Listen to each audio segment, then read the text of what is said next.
एकच मिनिट. आपण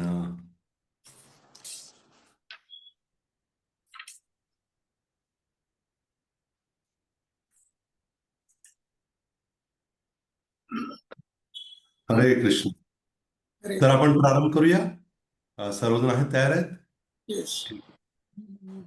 ओम नमो भगवते वासुदेवाय. ओम नमो भगवते वासुदेवाय. ओम नमो भगवते वासुदेवाय. ओम अज्ञानतिमिरान्धस्य ज्ञानाञ्जनशलाकया चक्षुरुन्मिलितं येन तस्मै श्रीगुरवे नमः. श्रीचैतन्यमनोभीष्टं स्थापितं येन भूतले स्वयं रूपः कदा मह्यं ददाति स्वपदान्तिकम्. वन्देऽहं श्रीगुरोः श्रीयुतपदकमलं श्रीगुरुन् वैष्णवांश्च श्रीरूपं साग्रजातं सहगण रघुनाथान्वितं तं सजीवं साद्वैतं सावधूतं परिजनसहितं कृष्णचैतन्यदेवं श्रीराधा कृष्णपादान् सहगण ललिता श्रीविशाखान्वितांश्च. हे कृष्ण करुणा सिंधो दीनबंधो जगत्पते गोपेश गोपिकाकांत राधाकांत नमोस्तुते. तप्त कांचन गौरांगी राधे वृंदावनेश्वरी वृषभानुसुते देवी प्रणमामि हरिप्रिये. नम महावरान्याय कृष्ण प्रेम प्रदायते कृष्णाय कृष्ण चैतन्य नामने गौरत्विषे नमः. वाञ्छाकल्पतरुभ्यश्च कृपा सिन्धुभ्य एव च पतितानां पावनेभ्यो वैष्णवेभ्यो नमो नमः. नमः ॐ विष्णुपादाय कृष्णप्रेष्ठाय भूतले श्रीमते भक्तिवेदान्त स्वामिनिति नामिने. नमस्ते सारस्वती देवे गौरवाणी प्रचारिणे निर्विशेष शून्यवादी पाश्चात्य देश तारिणे. जय श्री कृष्ण चैतन्य प्रभु नित्यानंद श्री अद्वैत गदाधर श्रीवासादि गौर भक्त वृंद. हरे कृष्ण कृष्ण कृष्ण हरे हरे हरे राम राम राम हरे हरे. मूकं करोति वाचालं पंगुं लंघयते गिरिं यत्कृपातमं वन्दे शीघ्रं दीनतारिणं परमानन्दमाधवं श्रीचैतन्यमीश्वरम्.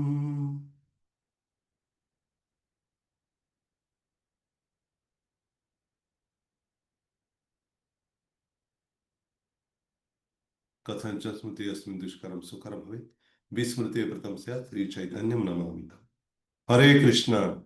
तर पुन्हा एकदा स्वागत आहे आपलं आजच्या माधुरी कादंबिनीच्या कितव्या सत्रामध्ये. आज तिसरं सत्र आहे आणि त्याच्यामध्ये आपण बघितलं आतापर्यंत म्हणजे आपले तृतीयामृत वृष्टी जवळजवळ संपन्न म्हणजे पूर्ण होण्याच्या वाटेतच आहे. थोडं राहिलेलं आहे. आपण काल पाहिलं भक्त्युत्थ अनर्थ म्हणजे भक्ती आधी पाहिलं म्हणजे दुष्कृतोर्थ सुकृतोर्थ बघितलं. अपराध म्हणजे दुष्कृतीमुळं म्हणजे अपराधांमुळं आणि सुकृतीमुळं आणि आता भक्तीमुळं होणाऱ्या अनर्थात आपण काल चर्चा केली की पूजाला प्रतिष्ठा मान सन्मान वगैरे याच्यामुळे का हे अनर्थ आहेत भक्तीमध्ये. तर त्याची आपण थोडी चर्चा केली काल आणि आपण आता पाहणार आहोत की या 4 प्रकारच्या अनर्थांची निवृत्ती. कुठले 4 प्रकारचे हे जी झाली चर्चा आता म्हटलं मी दुष्कृतोत्थ सुकृतोत्थ आणि अपराधोत्थ आणि भक्तियोत्थ. हे जे 4 प्रकारचे अनर्थ आहेत त्या अनर्थांची निवृत्ती कशी होणार बरं. ते 5 प्रकारांनी होत असते. ते 5 प्रकार कुठले आहेत ते आपण आता काय करूया जाणून घेऊया.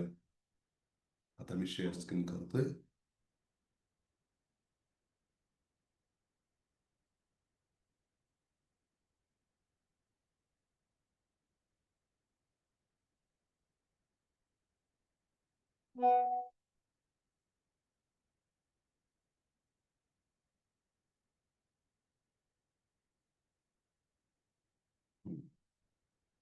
तर आता 5 म्हणजे 4 प्रकारच्या अनर्थांची होती 5 प्रकारांनी कशी होते ते आपण बघूया. अर्थात पुढे चार्ट पण आम्ही दाखवू त्याद्वारे पण आपल्याला सोयीचं होईल जाणून घेणं. तर आता पहिलं म्हणाले एकदेशवर्तिनी. आता एकदेशवर्तिनी काय बरं. एकदेशवर्तिनीमध्ये काय होत आहे की जे अनर्थ आहेत अगदी अनर्थांचं जे म्हणजे खूप कमी थोडंच अनर्थ नष्ट होतात. आता उदाहरणार्थ आपण थोडं ₹1 आपण कन्सिडर करूया. आता ₹1 नाही चालत, पण तरी पण थोडं समजण्यासाठी म्हणून. आता हे जे 5 प्रकार आहेत, त्या 5 प्रकारामध्ये थोडं ₹1 म्हणजे उदाहरण देऊन त्याच्यातनं कसं-कसं किती कमी होईल त्याच्यावर आपल्या लक्षात येईल, की त्याचा ही जी नावं आहेत, अर्थात एकादेशनी एकदेशवर्तिनी ते थोडं टायपिंग हे झालेलं आहे. तर एकदेशवर्तिनीमध्ये कमी प्रयत्नांनी काय होतंय, अ, अनर्थांचं उच्चाटन, अनर्थ पण तरी पण किती अनर्थ कमी होतात बरं याच्यामध्ये? या स्तरावरती किंवा हे ज्याला नाव पडतं ते. समजा ₹1 मध्ये 2-4 आणा आणे. आता 2-4 आणे नाही काढणार तुला ना. तर आपण म्हणतो ₹1 म्हणजे 16 आणे. हं. 12 आणे, 4 आणे, 12 आणे, 16 आणे. तर त्यातले फक्त 2-4 आणेच कमी म्हणजे जवळ काहीच म्हणजे काही नसल्यासारखं, पण तरी पण थोडं कमी होतं. एकदेशवर्तिनी हे नाव त्याला दिलेलं आहे. आणि बहुदेशवर्तिनी म्हणून आहे पुढचं. त्याच्यामध्ये मोठ्या प्रयत्नाने अनर्थांचे अंश आता हे खरं तर थोडंसं तर टायपिंग मिस्टेक झालेलं आहे. हे कमी प्रयत्नाने नाही तर कमी प्रमाणात आहे. हं. आपल्याला विनंती आहे, की आपण कमी प्रयत्नांचे कमी प्रमाणात आहे ते आणि दुसरं आहे मोठ्या प्रयत्नाने आणि मोठ्या प्रमाणात आहे. हं. खूप जास्त होते. आता एकदेशवर्तिनीमध्ये कमी अनर्थ नष्ट होतात. मी म्हटलं ₹1 मध्ये एक 2-4 आणा एवढंच, काहीच नाही जवळ-जवळ. पण तरी आहे सुरुवात, तरी गाडी तरी लागली रुळाला म्हणतो आपण. आणि जे बहुदेश वर्तिनीमध्ये काय होतंय, खूप जास्त प्रमाणामध्ये अनर्थांची निवृत्ती होते. म्हणजे अगदी किती ₹1 12 आणण्या इतकं कमी होतात अनर्थ. हे चांगलं आहे, चांगली गोष्ट आहे. आता पुढचं आहे प्रायिकी. या प्रायिकीमध्ये काय होतंय, जवळजवळ सर्व अनर्थांचं निराकरण होतंय. पण थोड्या मात्रेमध्ये ते अनर्थ शिल्लक राहतात. किती बरं? किती शिल्लक राहतात? ₹1 जवळजवळ 1-2 पैसे इतकंच. 100 पैशामध्ये किती? 1-2 पैसे इतकंच ते अनर्थ राहतात. त्याला प्रायिकी म्हणतात. म्हणजे 1-2 पैसे जवळ-जवळ काहीच नाही, पण तरी पण आहेत तिथं पण. पुढचं आहे पूर्ण. खरं तर याला पूर्णा म्हणतो आपण, कारण ही अ, म्हणजे स्त्रीलिंगीच्या दृष्टीने वापरलेलं आहे.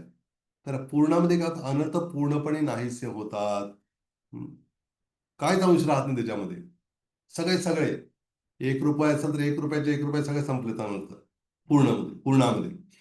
पण आता बघा, यात अशी गोष्ट याच्यामध्ये, की या अनर्थामध्ये आता पुढचं गेला त्याच्यात त्यात सांगतो मी आपल्याला. पुढचे आत्यंतिक, खरं तर आत्यंतिकी आहे. थोडं अजून बरंच मी करेक्शन करत गेलो, पण थोडंफार राहून गेले काही. तर आत्यंतिकीमध्ये काय होतंय, पूर्ण सगळेच अनर्थ संपतात. पण या आत्यंतिकीमध्ये पुन्हा अनर्थ येण्याची शक्यताच नाहीये. जागृत होत नाही आता. पण त्या पूर्णामध्ये काय होतंय, ते अनर्थ पुन्हा एकदा थोडंसं येण्याची शक्यता आहे. हं. दूर गेलेत. पण ते झाड कापून टाकलंय पूर्णपणे. पण काय होतं, त्याला कधी-कधी पालवी फुटण्याची शक्यता आहे. त्या पूर्ण अवस्थेमध्ये. पण आत्यंतिकी अनर्थ निवृत्तीमध्ये काय होतंय, काहीच राहत नाहीत. ही नावं कशाची आहेत बरं, कळलं ना आपल्या सर्वांना? ही नावं आहेत अनर्थ. हं. म्हणजे अनर्थ दूर होतात या या त्या स्थितीमध्ये, त्या अशा टप्पे दिलेत. हं. म्हणजे आत्यंतिकी अनर्थ निवृत्ती किंवा पूर्ण असं आपण हे शब्द वापरू शकतो. तर असे हे 5 गोष्टी आहेत. मग त्याचे किंवा 5 क्रम आहेत. सुरुवात थोडे जातात, संपतात, नंतर थोडं, नंतर असं-असं त्या-त्या टप्प्याप्रमाणे त्याला काय ही वेगळी-वेगळी नावं दिलेली आहेत. आणि आता ह्याच्यानंतर आपण पाहू अनर्थनीतीचा क्रम. हं. म्हणजे कशाप्रमाणे ती अनर्थनीती होते, हे आपल्याला हे चार्टवरनं आपल्याला बघितल्यावर कळेल. एकतर हे जे काही वेगवेगळे टप्पे आहेत, हं, म्हणजे जे श्रद्धेवर पासून ते प्रेमापर्यंतचे जे टप्पे आहेत, त्याच्यामध्ये आपण इथं भजन क्रियेपासून सुरुवात करतो. का बरं? कारण श्रद्धा आणि साधू संघामध्ये अजून आपण गुरूंचा आश्रय घेतलेला नाहीये आणि एकदा गुरूंचा आश्रय घेतला म्हणजे दीक्षा, भजन क्रियेमध्ये दीक्षा झालेली आहे आपली अशा दृष्टीनं. आणि तिथनं पुढं काय-काय होतंय बरं? तर सुकृतोत्थ आणि दुष्कृत अनर्थ जे आहेत ना, हे काय होतात, भजन क्रिये, आता ते थोडंसं फार डीपमध्ये आहे. आता मी सगळंच काय सांगणं नाही, वेळ होणार पुरणार आपल्याला तेवढं, पण तरी प्रयत्न करतोय. आणि आज लगेच सगळ्यांना ते कळेल असंही वाटत नाही, पण थोडा प्रयत्न करूया आपण. तर सुकृतोर्थ आणि दुष्कृतोर्थ जे अनर्थ आहेत, त्याच्यामध्ये काय होत आहे, की भजन क्रिया स्तरावर असताना प्रायिकी, कळलं ना, म्हणजे जवळजवळ सगळे संपतात, पण पुन्हा अनर्थ उद्भवण्याची शक्यता असते. आता तर आपण पाहिलं ना, प्रायिकीमध्ये नाही नाही, प्रायिकीमध्ये नाही. प्रायिकीमध्ये एका रुपयात एक दोन पैसे इतकं राहिलेत अनर्थ. हं? संपले नाहीत, पूर्णामध्ये संपतात. आणि भक्ती ते अनर्थ काय होतं म्हणे, भजन क्रियेच्या स्तरावरती एक देशवर्तिनी म्हणजे खूपच कमी अनर्थ संपतात. म्हणजे एका रुपयामध्ये एक दोन चार आणि इतकंच अनर्थ संपलेले आहेत. म्हणजे भजन क्रियेच्या वेळेला भक्ती अनर्थ का थोडे संपले, का राहिले भरपूर, कारण काय होतं आपल्याला, आपण भजन क्रियाच्या म्हणजे आपण सेवा करू लागतो, सगळं कार्य प्रचार करू लागतो, आपल्याला मान सन्मान पूजा लाभ मिळू लागतं, त्यामुळं ते अनर्थ आहेत, अजून गेले नाहीत. पण अर्थात अपराधोत्त अनर्थाचं पण असंच आहे. भजन क्रिया स्तरावर एक देशवरून थोडंच कमी झालं. आणि निष्ठा स्तरावर आल्यानंतर जे सुकृतोत्त किंवा दुष्कृतोत्त अनर्थ आहेत, ते काय होतात, पूर्णपणे संपतात. पण ते पुन्हा उद्भवण्याची शक्यता आहे पूर्णामध्ये. आणि भक्ती अनर्थ बाबतीत काय, ते पण पूर्णच आहे. आणि अपराधोत्त अनर्थ पूर्ण संपले नाहीत पूर्ण स्तरावरती. अजून ते त्या ठिकाणी काय, सॉरी, निष्ठा स्तरावर बहुदेशवर्तीनी म्हणजे अजून बरेच अनर्थ संपले आहेत, पण आहेत अजून तिथं. आणि रुची स्तरावर जो आहे तो साधक येतो, त्याचं भजन सुरू रुची स्तरावरचं, तेव्हा हे जे दोन जण सुकृत होत आणि दुष्कृत अनर्थ हे पूर्ण म्हणजे पूर्ण संपलेले आहेत. पुन्हा उद्भवू शकतात पण पूर्णामध्ये. आणि हे भक्तियुक्त अनर्थ जे आहेत त्याच्यातले, तिथे काय झाले पूर्णपणे, त्या रुचीच्या स्तरावरती आत्यंतिक म्हणजे सगळे अनर्थ संपतात रुचीच्या स्तरावर. म्हणजे भक्तीमुळे उत्पन्न होणारे अनर्थ संपतात. परत भक्तीमुळे त्यात काही येणार नाही, का बरं, कारण रुची प्राप्त झाली त्याला, आता रुची. हं. त्याला टेस्ट मिळाल्यामुळं ते भक्तीतले अपराध त्याला, त्या मान सन्मानामध्ये त्याला रुची वाटत नाही. आधी कुठं रुची वाटत होती त्याला, मान सन्मानामध्ये नाही. त्यामुळे तो हव्यास होता त्याचा मिळावा म्हणून. पण त्याला भक्तीमध्ये रुची मिळाल्यामुळं त्या मान सन्मानामधले रुची त्याला कळलं, ते काय काय उपयोगाचं नाही म्हणून. हं? बरोबर ना? कधी आपल्याला मान सन्मान मिळेल, कधी आपल्याला तर अपमान पण होईल. त्यामुळे तो दोन्ही आता त्याचं काही वाटत नाही, कारण त्याला त्या रुची मिळालेली भक्तीमधली. हं. त्यामुळे आत्यंतिकी आणि अपराधोत्तानात कसे आहेत, बहुदेशवतीने जवळजवळ बऱ्यापैकी कव्हर होत आहे. अजून पूर्ण नाही संपला अपराधोत्तानात रुचीवर. आता आसक्ती स्थितीवर काय होत आहे, की सुकृतोत्थ आणि दुष्कृत अनर्थ जे आहेत ना, पूर्णपणे संपून जातात. हं. तिथे ते परत उद्भवण्याची शक्यता आहे का मग आता? नाहीये. आत्यंतिकीच्या स्थितीनुसार. आणि पुढे मग हे तर संपलं, भक्तीत अनर्थ तर संपलेलेच आहेत. पण अपराधोत्थ जे अनर्थ आहे, ते आसक्तीच्या स्तरावरती बहुदेशवर्तीने म्हणजे काय, की रुपयातले 12 आणि कमी झालेत अनर्थ. असं आपण समजूया. ह्याच्यात दिल्याप्रमाणे. आणि भाव आणि रतीच्या स्तरावर तर मग हे सुकृत दुष्कृत ते आधीच संपलेले आहेत, भक्तिदानच संपलेले आहेत. आता अपराधोत्त जे अनर्थ आहेत, ते प्रायिकी स्तरावर आहेत. म्हणजे एका रुपयामध्ये दोन पैसे इतकंच शिल्लक आहेत अनर्थ, पण आहे तिथं, पूर्ण नाही संपले. प्रेमाच्या स्तरावरती काय होत आहे, हे तर आधी संपले दोन्ही ग्रुपमधले. पण अपराधोत्त जे अनर्थ आहेत, ते पूर्णा स्तरावर, प्रेमाच्या म्हणजे पूर्णा स्तरावर म्हणजे काय, पुन्हा एकदा उद्भवू शकतात अनर्थ. म्हणजे प्रेमाच्या स्तरावर असताना सुद्धा, पण प्रेमात सर गाठलेला आणि साक्षात भगवंताचीच प्राप्ती झाली त्याला, तर काय मग, आत्यंतिक अपराध सुद्धा, अपराधाचे जे काही अपराधामुळे झालेले नसतात, ते पण पूर्णपणे संपुष्टात येतं. कळलं आपल्या सर्वांना? थोडं आपल्याला अवघड जाईल कळायला, पण तरी पण प्रयत्न करायचा आहे. हं. आपण प्रश्नोत्तरामध्ये घेऊयाच पुन्हा एकदा. आता याच्यानंतर आपण पाहूया चतुर्थामृतवृष्टी. हं. या चतुर्थामृत याच्यामध्ये काय, हं.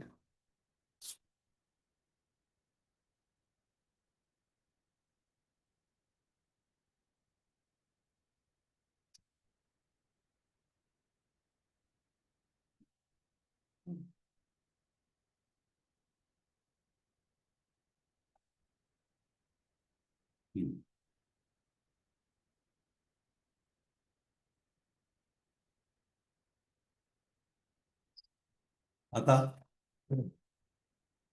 या चतुर्थामृत वृष्टीमध्ये आपण पाहणार आहोत. हं, कुठला सर हा माहिती आपल्याला? निष्ठा. हं.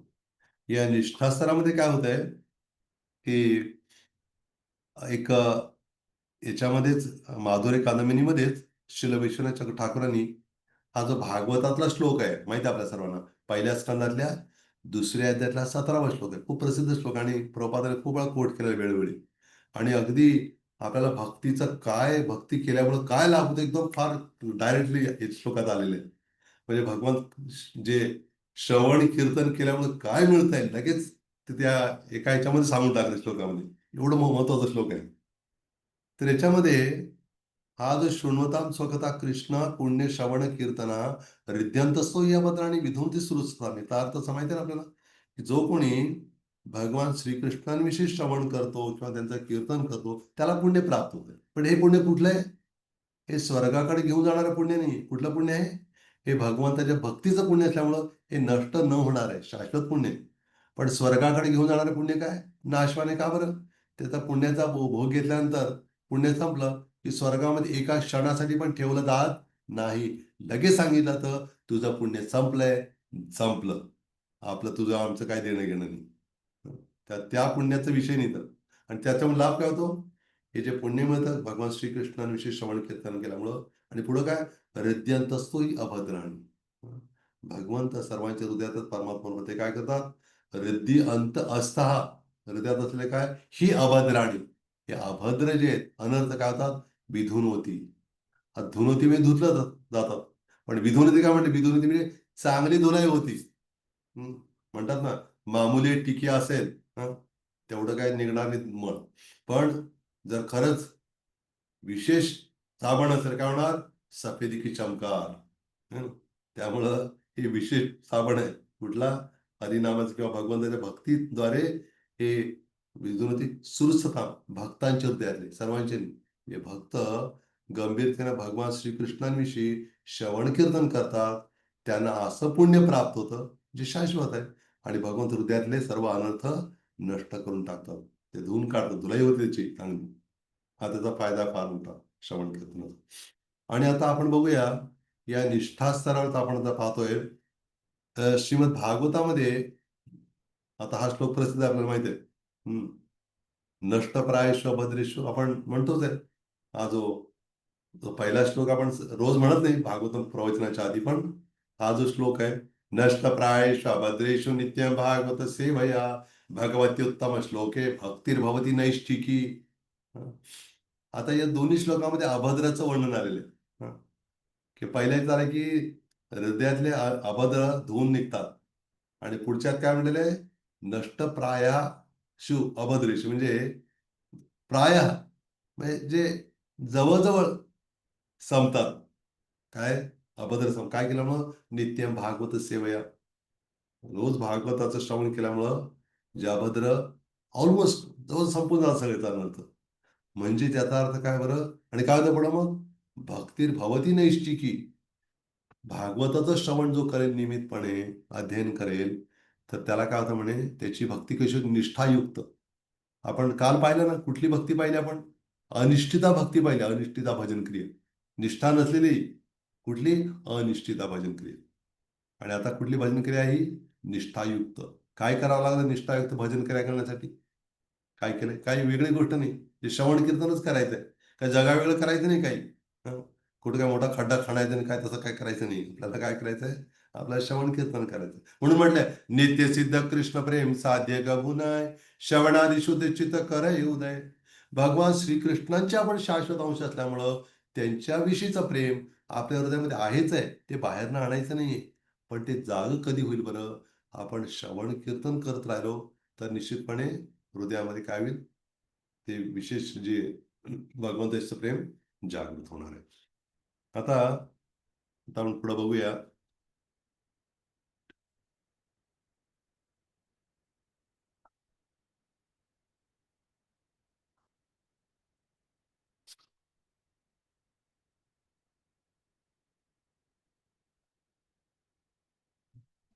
आता आपण काय करतोय? या श्लोकामध्ये कुठल्या स्तरावर काय काय घडतं बघा आता.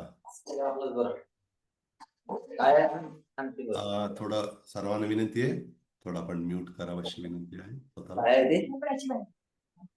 घेऊ का? जळगाव मधलं बोलणं इकडे ऐकू लागलं बाबा मला. मी लातूर मध्ये, तुम्ही जळगाव मध्ये. तर शांत राहा आणि आपल्याला आता स्लाइड शो थांबून येतील. ऍडमिनना विनंती आहे, जे होस्ट आहेत त्यांनी काय करावं, सर्वांना मला सोडून सर्वांना, मला होते बरं का असं, ते म्यूट ऑल मध्ये सगळे चालेल, परत मी बोलले सगळे हात होता, बोलणं तुम्ही ऐकू येत नाही. हा, ठीक आहे. तर बघा आता, आता जो श्लोक घेतला आपण, पहिल्या स्कंदात दुसऱ्या अध्यायातला 17 आणि 18 दोन श्लोक घेतले. आता शृण्वताम स्वकथा कृष्ण, भगवान श्रीकृष्ण ऐकले, त्यामुळे ते त्याला स्तराला काय म्हटलेलं आहे, अनिश्चिता भक्ती ती. अजून काय झालं नाहीये, अजून काही सुरुवात आहे ती. ऐकतोय आपण, पण अजून ती निष्ठा मिळाली नाही, अनिश्चित आहे.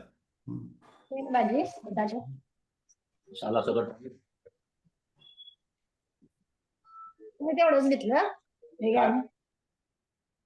ठीक, ओके, केलं मीच. आता तसं कोणाचं तोंड बंद करणं बरोबर नाही, पण तरी पण कधी कधी बंद करावं लागतं. हरे कृष्णा प्रभूजी. हरे हरे कृष्णा कृष्ण प्रभूजी. प्रभूजी, स्लाइड्स मुवमेंट थांबलेली आहे. स्लाइड्स काय प्रभूजी? स्लाइड्स हालत नाही म्हटलं. स्लाइड बदलताय ना तुम्ही? नाही, काही नाही. आता दिसतंय तुम्हाला काही? नाही, पीपीटी ते 5 प्रकारचे 4 प्रकारच्या अनुवृत्तीच आहेत. असं म्हणताय का? होय होय. अच्छा, हे शून्यतम सकता कृष्ण आलं नाही का? नाही आलं ते. तो चार्ट पण नाही आला. चार्ट जे तुम्ही म्हटलं चार्ट दिसलाच नाही तुम्हाला? नाही नाही. अरे मग कसं व्हायचं आता? काहीतरी गडबड झाली बरं का. एकच मिनिट, थोडं मी परत ते मध्ये थोडं हे झालं. हा, चालेल बरं, एक मिनिट. मी काय करतो आता, स्टॉप करून पुन्हा एकदा हे करतो. चालेल. बघतो. बरं, तुम्ही आता सांगितलं तर तुम्ही सगळं 9 वाजता सांगितलं, अवघड झालं सोबत. बघूया.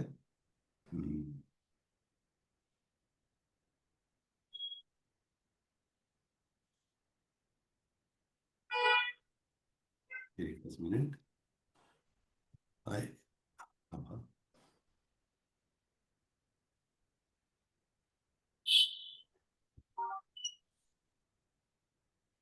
अच्छा, असं लागलं. ओके. आता काय दिसतंय का आपल्याला? नाही, तेच 30 स्लाइड आहे प्रभूजी. कुठली? अनर्थ निवृत्तीचे 5 प्रकारचे. अच्छा, एक मिनिट. काहीतरी गडबड होते याचा अर्थ. टेक्निकल काहीतरी गडबड झाली.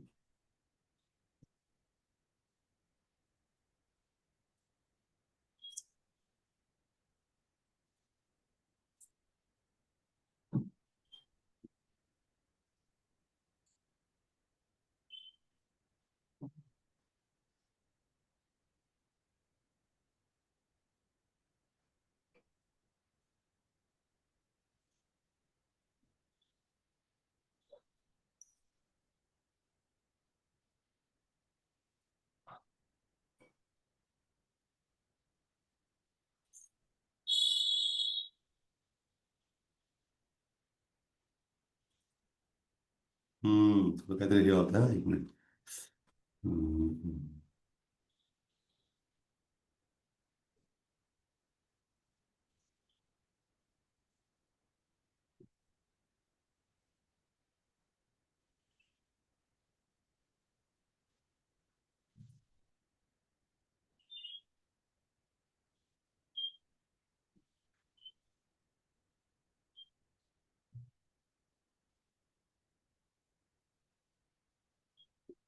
थोडंसं आपल्याला हे करावं लागेल.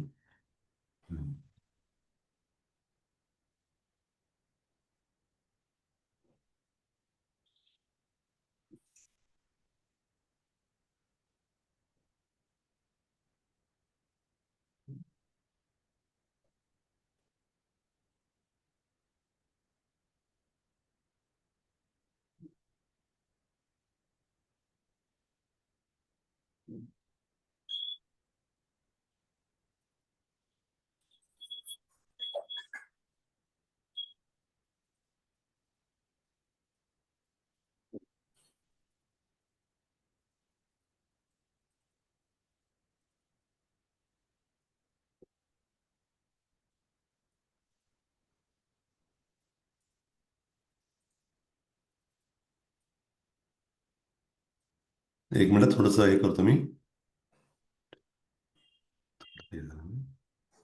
Yes.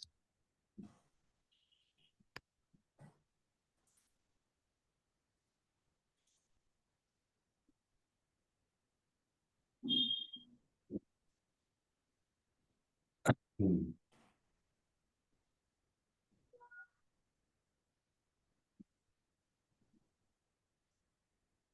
हरे कृष्ण कृष्ण कृष्ण हरे हरे, हरे राम राम राम हरे हरे, हरे कृष्ण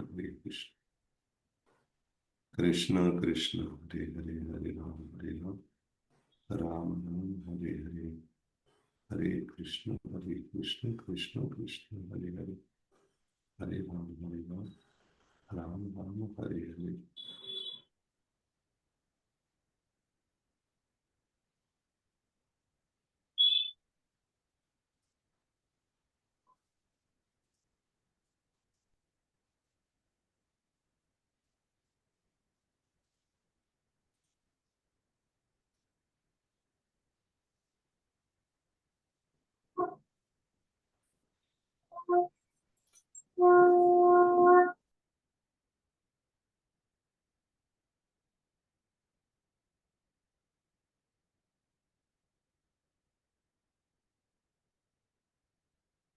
आता दिसतंय का प्रभूजी?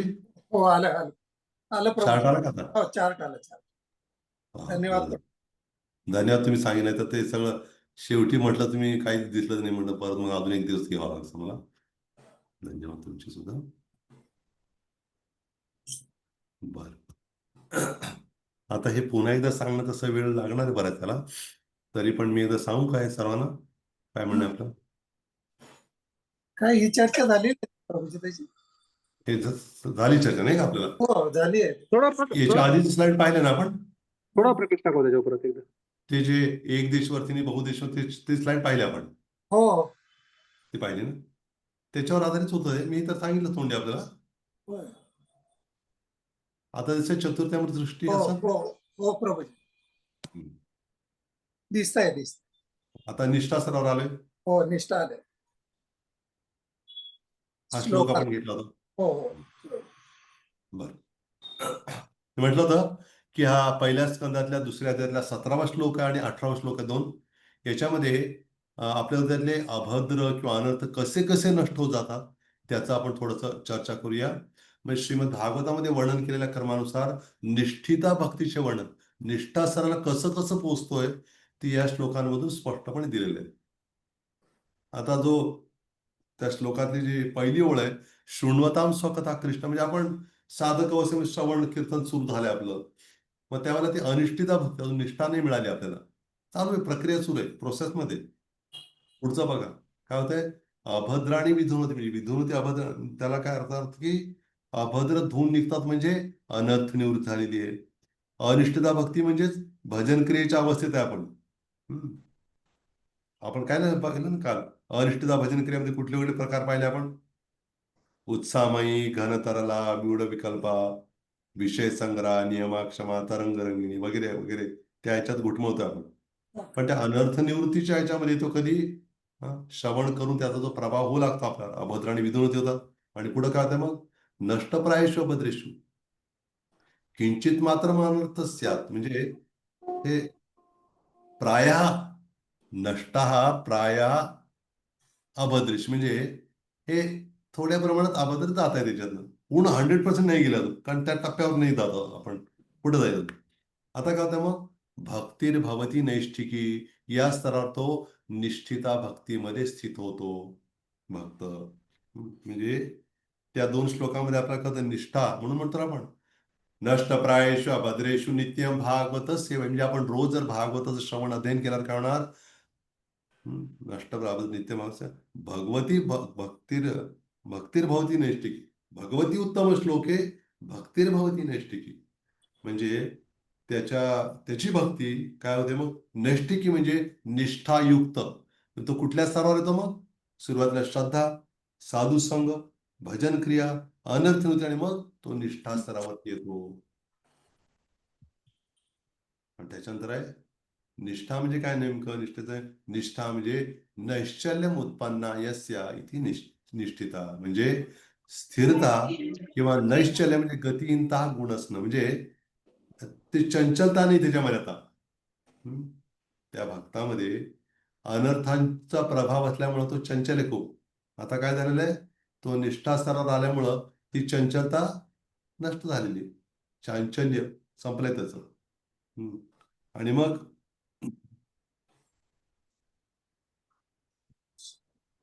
आता अनिष्टता भक्तीमध्ये 5 प्रकारचे जे अनर्थ आहेत, त्यात आपण थोडी चर्चा करूया.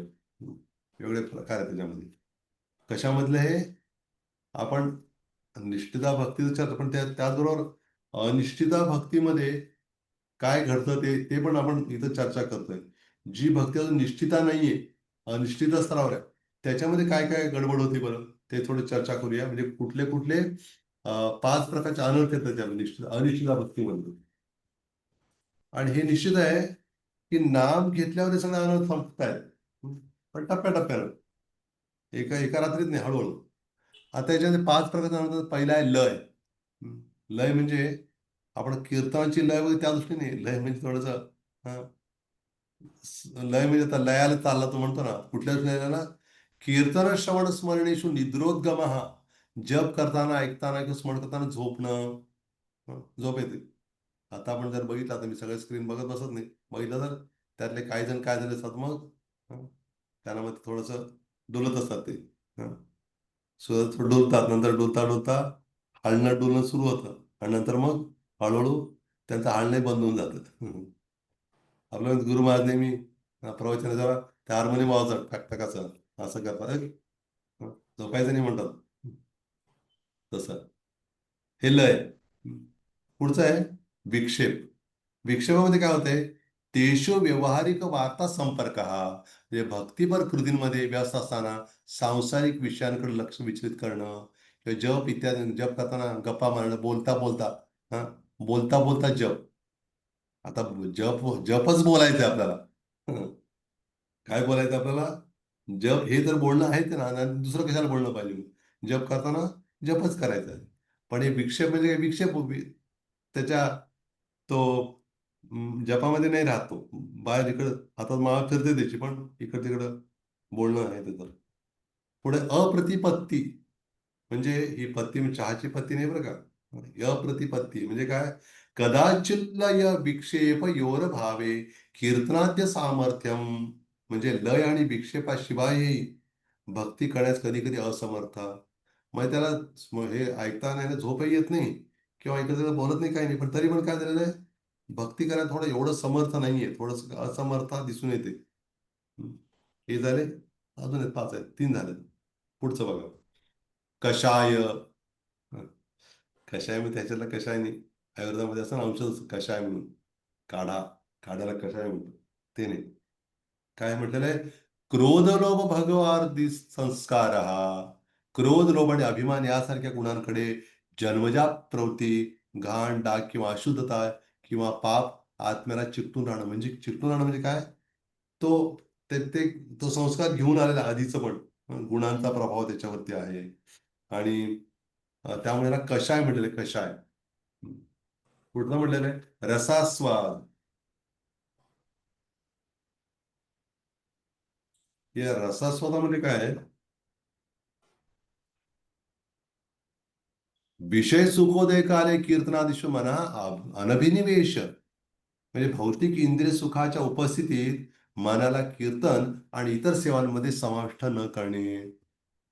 म्हणजे भौतिक इंद्रिय सुखात जास्त त्याच्यात रस घेणं, म्हणजे मन जे रसहीन आहे त्याच्यात जास्त रस घेणं, आणि जे रसयुक्त आहे त्याच्याकडे काय करणं, थोडंसं त्याला म्हणजे सेवांमध्ये स्वतःला समाविष्ट न गुंतवणं. म्हणजे याचा अर्थ ते विषयामध्ये जास्त त्याचा कल असणार आहे. रसास्वाद तिथं तो घेतोय. आणि बरोबर, रसास्वाद, येस, वाचायचं. तर याच्या पुढं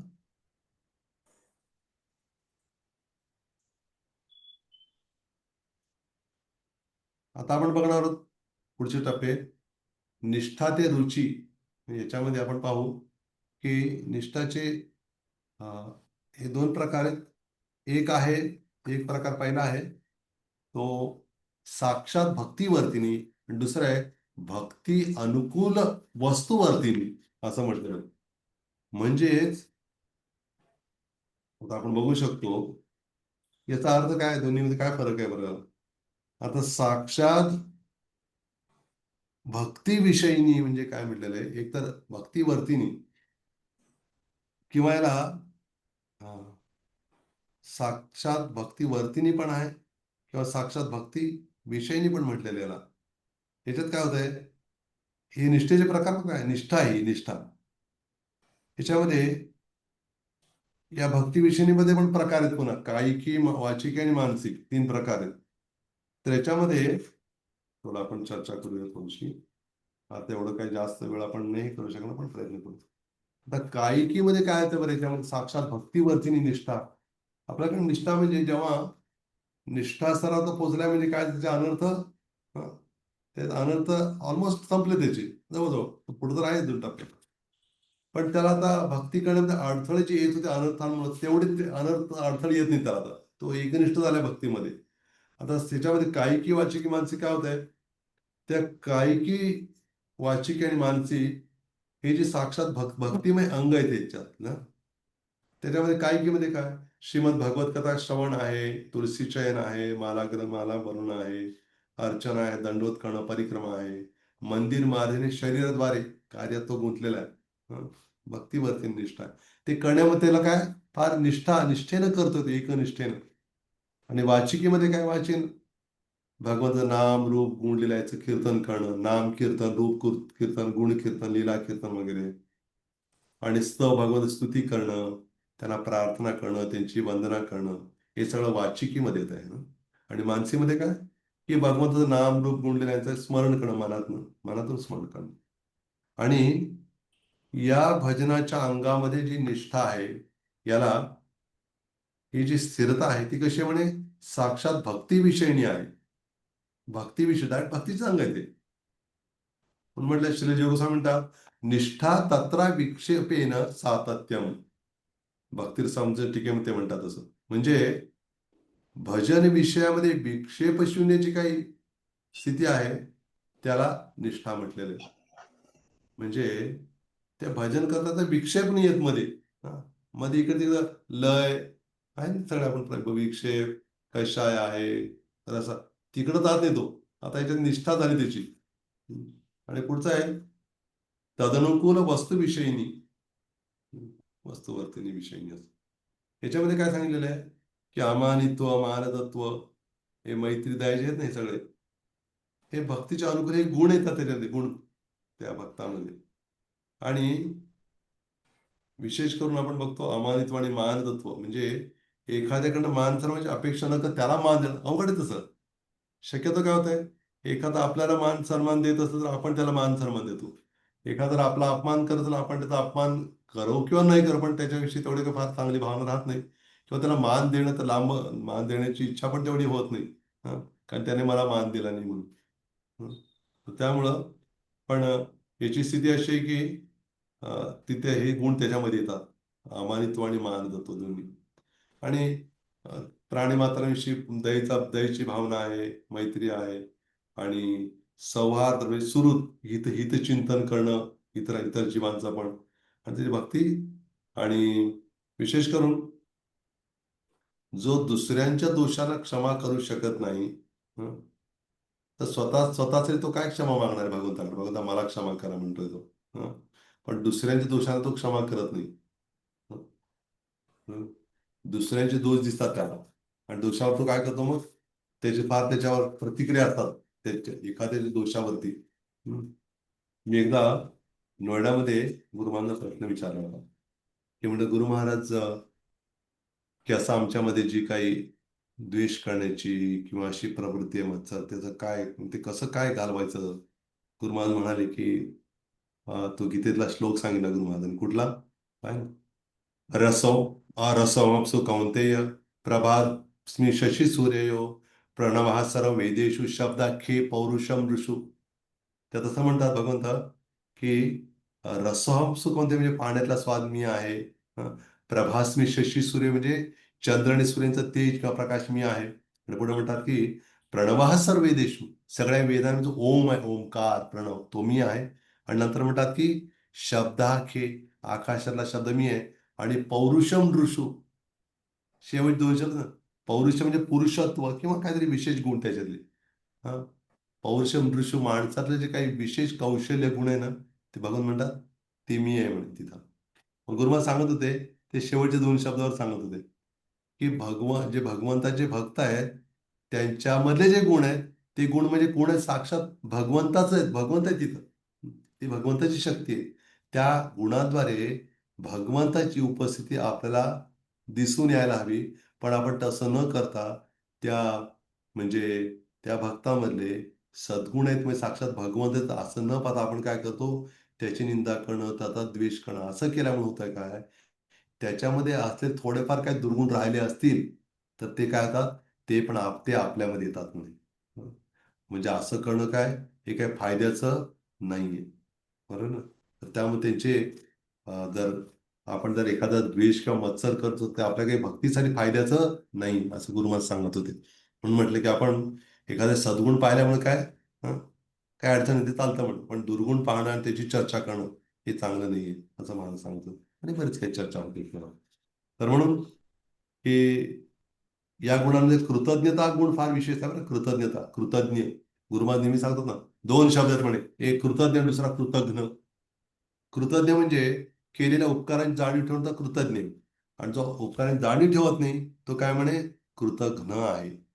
तर आपण आपल्याला स्वतःशी विचारून बघितलं तर आपल्या लक्षात की आपण कृतज्ञ आहे की कृतघ्न आहे, हे आपण हं, आपल्यालाच विचारायचं स्वतःला की कोण आहे बा तुम्ही. तर तर त्यामुळं भक्तांचे वैशिष्ट्य आहे. आणि भगवंतामध्ये पण भगवंतामध्ये पण कृतज्ञतेची भावना आहे. त्या जी पूतना होती, तिनं पूर्व जीवनामध्ये तिने काय केलेलं होतं, तिनं म्हणजे ती रत्नमाला होती बलिमानाची बहीण. तिने काय प्रार्थना केली होती माहिती आहे ना? तिची काय इच्छा झाली ती, जेव्हा तिने पाहिलं, काय पाहिलं तिनं की इतकं सुंदर बालक आहे हा. साक्षात भगवान रामामध्ये होते. इतका सुंदर मुलगा आहे हा. जर हा माझा जर मुलगा झाला असता मी त्याला दूध पाजलं असतं. भगवंताने कॅच केलं, ओके ठीक आहे म्हणे, चालेल. मग जेव्हा बली महाराजांनी जी 3 पावलांची भूमी दिलेली, म्हणजे 3 पावलांची जमीन दिलेली होती, संकल्प सोडलेला होता भगवंताच्या उपस्थितीमध्ये, तर भगवंतानी 2 पावलामध्ये सगळं वाकून टाकलं ब्रह्मांड. आणि म्हटले, आता सांग तिसरं पाऊल कुठे ठेवू. भले महाराज म्हणे, अरे वा, किती चांगली संधी आहे मला. नाहीतर आहे काय माझं, सगळं त्यांचंच तर आहे. त्वदीयवस्तु गोविंदम तोभ्यमेव समर्पित. हे गोविंद, हे कृष्ण, तुमचं आहे, हे तुम्हालाच अर्पण करतोय मी. आणि माझ्याकडे दुसरं काहीच नाही, तुमचंच आहे सगळं. तो अर्पण करतोय. तर बली महाराज म्हटले, मग ठीक आहे, माझ्या डोक्यावर तुम्ही पाऊल ठेवा आपलं. आणि पाऊल ठेवलं आणि मग काय केलं, त्यांना आधी हे केलं, अं, त्यांना बंधन बांधलं त्यांना. त्यांना बांधण्यात आल्यावर मग हिनं पाहिलं ना मला, म्हणे म्हणे हा कसला म्हणे, त्याला मी काय करेन, मारून टाकेन म्हणे. हा, हा असं वागतोय बली महाराजशी, मी काय करेन, त्याला मारून टाकेन म्हणे. असं हा जर माझा किंवा कोण असेल तर म्हणजे हा माझ्या तावडी चावडी मार, असं तिच्या मनात आलं. भगवंताने दोन इच्छा पूर्ण केल्या.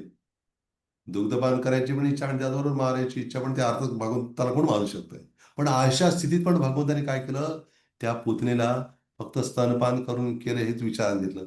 ते विष लावलेलं विचार नाही केला त्यांनी. तो श्लोक माहिती ना आपल्याला भागवताला, अहो बकीयम स्तनकालकूटम जिघांसया पायदप्य साध्वी लेभे गतिम धातृचितां ततोन्यम ब्रह्मा दयालुम शरणम व्रजेम. म्हणजे अहो, अहो म्हणजे काय, घरात हाक मारते अहो नाही बरं का.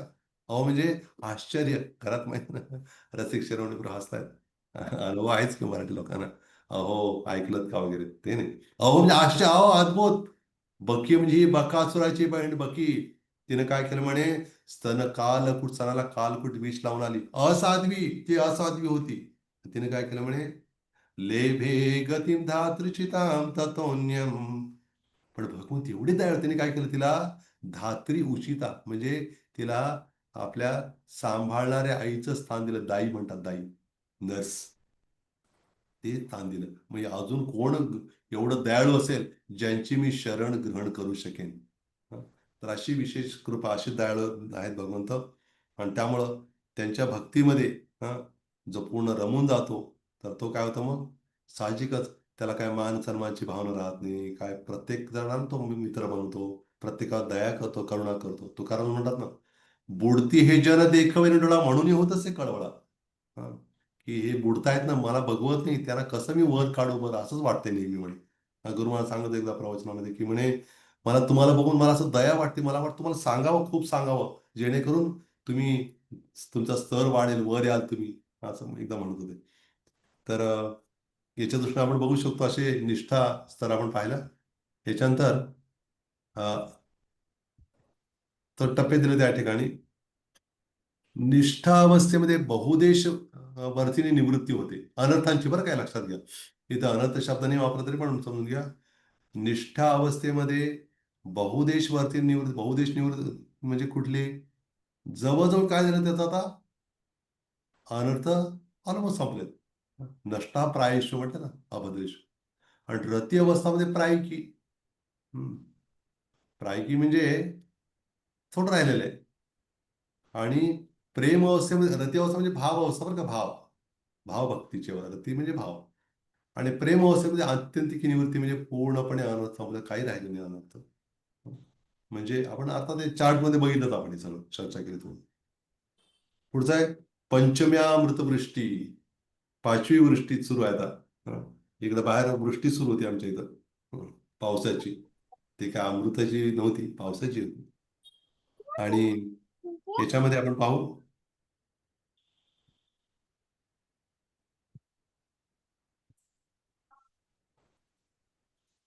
श्रवण कीर्तनादी नामन्यतो वैलक्षण्येन रोचकत्वम रुची, म्हणजे श्रीकृष्णाचे स्वरूप, गुण, लीला इत्यादींच्या अनुभवातून मिळणाऱ्या विशेष आनंदाला रस म्हणतात. रस. आपल्याला आता अगदी फ्रेश जे डोक्यात असेल आमरस, त्याचा काही संबंध नाही ना. आता तू जर भगवंताला अर्पण केला तर नक्कीच भगवंत काय करतात, आपल्याला ते विशेष रस प्रदान करतात. आणि असं म्हटलेलं आहे, जो निष्ठा स्तरावर काय करतोय, खूप गंभीरतेने तो भगवंताच्या भक्तीचा अभ्यास करतो, तर त्याचे काय होतं म्हणे, की तो निष्ठा स्तरावर अतिशय गंभीरतेनं, जसं म्हणजे ते अग्नीचे एका त्याच्या अभ्यास रूप, साधना रूप अग्नीमध्ये तो काय करतो, तापून तो काय धारण करतो म्हणे, भक्तिमय सुवर्ण मुद्रा धारण करतो. ती तापला जास्त चमकतं ना, सोनं जास्त तापवलं की अजून चमकतंय, तशी अवस्था त्याची होती. आणि म्हणून काय करतं मग, त्या भक्ताच्या हृदयामध्ये त्याच्या प्रभावामुळे काय होतं मग, भक्तीमध्ये त्याला रुची, टेस्ट मिळते, टेस्ट. म्हणतात हायर टेस्ट. हायर टेस्ट का म्हटलेलं आहे, कारण तुलनात्मक दृष्टीनं भौतिक जगाची टेस्ट कशी लोअर टेस्ट आहे, आणि आध्यात्मिक टेस्ट हायर टेस्ट आहे. म्हणून लिहिलं ना आपल्या गोविंदा रेस्टॉरंटवर, काय लिहिलेलं आहे, हायर टेस्ट म्हणून. कारण भौतिक जगाला टेस्ट काय उपयोगात नाही, हायर टेस्ट आपल्याला हवा आहे. आणि म्हणून त्याला विशेष श्रवण कीर्तन या सगळ्या गोष्टी आहेत. याच्या म्हणजे रोचकता आहे, त्या विलक्षण भावांमध्ये, भक्तीच्या भावांमध्ये काय त्याला रुची म्हटलेलं आहे. आणि रुची जेव्हा उत्पन्न होते एखाद्यामध्ये, तेव्हा श्रवण कीर्तन या गोष्टी आधीच्या स्तरावर असताना काय, श्रवण कीर्तन थोडं जास्त वाढलं, डोस वाढला की त्याला कंटाळा वाटतो. मग बापरे, किती किती ऐकायचं, किती प्रवचन, किती कीर्तन, काय व्हायचं सगळं. पण त्या रुची स्तरावर त्याला किती ऐका, किती ऐका, त्याला काय होतं, अजून ते त्याला वाटतं, अरे काय अजून काहीच नाही, काय झालंय, अजून मला पाहिजे. त्याची इच्छा आहे होती. आणि मग काय होतं, मग ते अगदी लवकरच ती रुची काय करते, मग श्रवण कीर्तना इतर गोष्टींना, भक्त्याला व्यसन जडतं, व्यसन श्रवण कीर्तनाचं. आणि नक्कीच त्या रुचीच्या पुढचा स्तर कुठला, आसक्तीच्या स्तरावर तो प्राप्त होतो, नंतरच्या पुढच्या स्तरावर. रुचीचा उदय आणि त्याची लक्षणं, अर्थात ते एक आहे वस्तू वैशिष्ट्य अपेक्षिणी रुची, आणि दुसरं आहे वस्तू वैशिष्ट्य अनपेक्षिणी रुची. जसं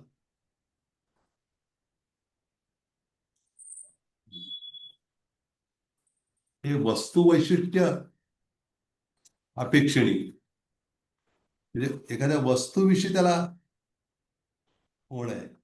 म्हणजे भजन विषयक आणि भजनीय विषयक असं पण म्हटलंय, शब्द वापरलेला आहे. तसं याच्यामध्ये उल्लेख येतोय की रुचिराभिलाषा किंतु बुद्धिपूर्वकम. रुची म्हणजे त्याला काहीतरी अभिलाषा, काहीतरी त्याला म्हणजे एखाद्या गोष्टीची ओढ लागलेली आहे, है ना, ती तृष्णा, ती त्याला काहीतरी घ्यावं असं, मिळवावं असं वाटतं त्याला. आणि मग आताचे बरेच काही बारीक सारीक फार डिटेल सांगितले, तेवढं तर रुची स्तरावरचं नाही सगळं सांगत, थोडं सांगतोय थोडक्यातच. आणि मग त्याला त्या तरी वस्तू वैशिष्ट्य अपेक्षा आहे त्याची, आणि वस्तू वैशिष्ट्य अनपेक्षणी, म्हणजे दोन्ही रुचीच आहेत, पण त्याच्यामध्ये काही वस्तूविषयी अपेक्षा आणि तर वस्तू वैशिष्ट्याची अपेक्षा नाही, अशा दृष्टीने आपण हे समजू शकतो. एक तर भजन विषयक आहे आणि दुसरं काय भजनीय विषयक आहे. म्हणजे त्या भजनाच्या जे अंग आहे, भजनाचं अंग, त्याच्याविषयी ओढ आहे काही जणांना, आणि काही जणांना काय, ज्यांचं भजन करतो त्यांची ओढ आहे. दोन्ही त्याच्यामध्ये. आणि पुढचं म्हटलेलं आहे, आता याची थोडंसं आपण हे करूया. वस्तू वैशिष्ट्य अपेक्षणे म्हणजे काय बरं? जेव्हा भूक नसते तेव्हा अन्न इत्यादींना विचारलं समजा, तर त्याला त्या वस्तूविषयी वैशिष्ट्य, श्रवण कीर्तन इत्यादींमधील ताल, वाक्ता इत्यादी तुलनेत आणि भक्तिमय तीव्र रस नाही त्याला. त्याला काय होतं मग, त्या एखादं म्हणजे कीर्तन आहे, त्याला विशिष्ट चालीमध्ये म्हटलं त्याला बरं वाटतं जास्त. आणि एखादे म्हणजे भक्तीचंच अंग करतोय तो, पण काय त्याला विशिष्ट, त्याला त्या वस्तूचं वैशिष्ट्य आहे. इथं म्हटलं ना की त्याला भूक नसतं तेव्हा अन्न विचारलं जातं त्याला. म्हणजे काय, त्याला विचारणा केलेली आहे, पण हे उदाहरण थोडंसं वेगळ्या पद्धतीने मी सांगतो आपल्याला, की जसं त्याला श्रवण कीर्तन करायची ओढ आहे त्याला, नाहीच नाही, पण विशेष करून श्रवण कीर्तन हे भगवंताचं श्रवण कीर्तन आहे, त्याला ऑफकोर्स माहित त्याला, पण ती अजून हृदयातनं जाणीव नाही त्याला, ती पुढच्या ह्याच्यात होईल त्याला. आता काय झालेलं आहे, त्या श्रवण कीर्तनामध्ये त्याला गोडी लागलेली, पण ते पण विशेष करून कधी काही चालीमुळं, कधी वाद्यांमुळं, त्या वाद्यांचं सगळं एकत्रितपणा आल्यामुळे त्याला थोडंसं बरं वाटतंय. आता ते काय म्हणजे रुचीच्या स्तरावरच आहे, एकदम इतर नॉर्मलच्या स्तरावर वर आहे, पण तरी पण थोडंसं अजून त्या भजनीय विषयक अजून नाही झालं त्याला. आता याच्यामध्ये म्हटलंय वस्तू वैशिष्ट्यापेक्षा, म्हणजे श्रवण कीर्तन इत्यादी गोष्टींमध्ये कोणत्याही अपेक्षा न ठेवता, कारण भक्तीमध्ये तीव्र रस म्हणाल त्याला. तसं माईक असेल तरच मी गाणार, नाही कधी माईक नसलं चालतं, तो मी गाईन. होतं बऱ्याच वेळा माईक असेल तर मग त्याला वाटतं मला गाता आलं पाहिजे, माईक नसताना काय काय गाणार मी याच्यामध्ये. पण माईक मध्ये थोडा आवाज घुमू लागला, वाटतं काय आवाज आहे माझा, हा काय चाल आहे बाबा माझी. तर असं त्याला फील होतं. पण इथं वस्तू वैशिष्ट्य अनपेक्षणी, नाही अपेक्षा नाही त्याची, असं त्याचं दोन ह्याच्यामध्ये. आता त्याचं फार खोलात मी नाही करत, आपण थोडी हे करूया. आता 3 प्रकारच्या अभिलाषा आहेत. एक अनुकूल्य, प्राप्त आणि सौहार्द्य. अनुकूल्य म्हणजे भगवंताची सेवा करून त्यांना संतुष्ट करण्याची इच्छा आहे, चांगली गोष्ट आहे. दुसरं प्राप्त म्हणजे ईश्वर भगवंताच्या प्राप्तीची इच्छा आहे त्याला.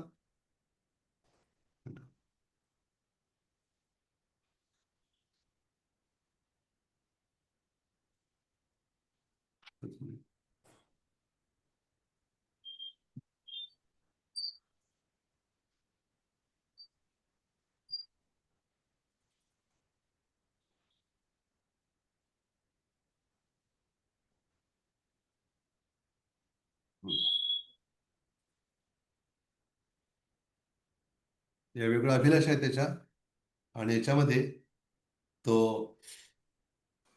वाईट नाही अभिलाषा, पण त्याच्यामध्ये काय की भगवंताला संतुष्ट करून स्वतः संतुष्ट व्हायची पण इच्छा आहे. आणि भगवंताचे म्हणजे या अभिलाषा वाईट नाही आहेत, पण अजून काय, तो जसं वर जाईल त्याला फक्त भगवंताला संतुष्ट करायचं डोक्यात त्याच्या. त्याच्या बदल्यात मी संतुष्ट होईन की ते घेणं आहे त्यांचं. तो फार वरचा भाव आणि प्रेमाचा स्तर आहे. तसं गोपींचे काय की मला ते आपल्याला प्रसिद्ध कथा माहिती ना आपल्या सर्वांना. एकदा नारदमुनी भगवंताकडे गेले होते आणि भगवंत म्हणजे नारदमुनींना काही गोष्टी अजून दाखवून देऊ इच्छितात. तर नारदमुनी काही साधारण भक्त नाहीत, पण त्यांच्या माध्यमातून आपल्याला हे कळावं म्हणून. पण नारदमुनी गेले भगवंताकडं आणि भगवंत म्हटले, बघ म्हणे नारदा, माझं डोकं दुखतंय खूप. नारद म्हणे, डोकं दुखतं तुमचं? काय काय द्यायला पाहिजे? काय कुठला बाम? हा, हे आता माझ्यासमोरच बाम आहे. हे बाम नाही चालणार नाही का? हं, हे नाही चालणार. ठीक आहे. तर आता बाम कुठला आणायचं? तर त्यांनी काय केलं मग? मग मी काय काय उपाय काय काय करायचं बरं? काही नाही म्हणे. माझ्या भक्तांच्या चरणात जोड जर मला लावली तर काय होईल म्हणे? हे नक्कीच त्याच्याने मला बरं वाटेल. नारद म्हणे, ठीक आहे म्हणे, काय हरकत नाही. मी काय करेन? मी घेऊन येईन म्हणे. आणि जेव्हा ते गेले तिथं आणायला, काय झालं मग? सगळ्या ब्रह्मदेवाकडे गेले. म्हणे, तुम्ही मोठे भक्त आहात भगवंताचे. तुम्ही काय करा, भगवंताचं डोकं दुखतंय, तुमच्या पाय धूळ द्या म्हणे. म्हणलो, काय अरे काय वाटलं का तुला? काय बघतोस काय मागतो रे बाबा तू? मुलगाच की त्यांचा. नारदमुनी कोण त्यांचे? मुलगाच की. हं. मुलाला म्हटलं, "अरे काय तू काय मागून काय मागितलं बाबा? पाय धूळ मागतोस माझ्या?" आणि तेवढं बघून तर डोक्यावर. आज ज्यांचं चरण आम्ही डोक्यावर धारण करायचं, त्यांच्या डोक्यावर आमच्या पायाजवळ ठेवणं म्हणजे काय काय पद्धत आहे का थोडीच? हं? नाही रे, मी देऊ शकत नाही.